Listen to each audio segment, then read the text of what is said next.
I was born to hate Jews. It was part of my life. I never questioned it. I was not born in Iran or Syria. I was born in England. My parents moved there from Pakistan. Theirs was the typical immigrant story. Moved to the West in the hope of making a better life for themselves and their children. We were a devout Muslim family, but not extremist or radical in any way. We only wished the best for everyone. Everyone except the Jews. The Jews we believed were aliens living in stolen Muslim land, occupiers who were engaged in a genocide against the Palestinian people. Our hatred, therefore, was justified and righteous, and it made me and my friends vulnerable to the arguments of radical extremists.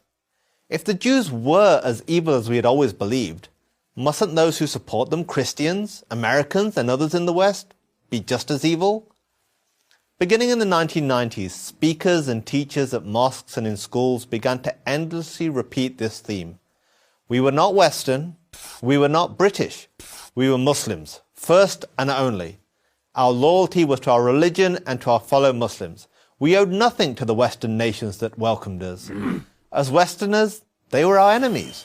All of this had its desired effect. At least, it did on me. It changed the way that I saw the world. I began to see the suffering of Muslims, including in Britain, as the fault of Western imperialism. The West was at war with us, and the Jews controlled the West. My experience at university in Britain only enhanced my increasingly radical beliefs. Hating Israel was a badge of honor. Stage an anti-Israel, pro-Palestinian rally, and you were sure to draw a large, approving crowd. While at university, I decided the protests and propaganda against Israel were not enough. True jihad demanded violence. So I made plans to join the real fight.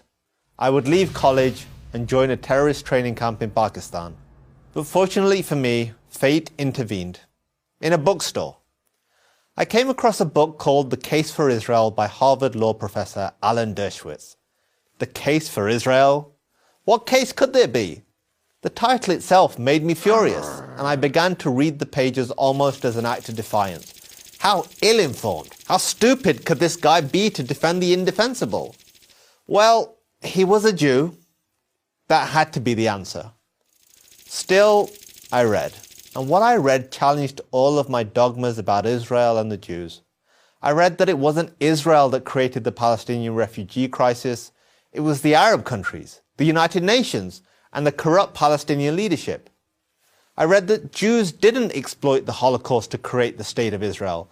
The movement to create a modern Jewish state dated back to the 19th century, and ultimately to the beginnings of the Jewish people almost 4,000 years ago. And I read that Israel is not engaged in genocide against the Palestinians.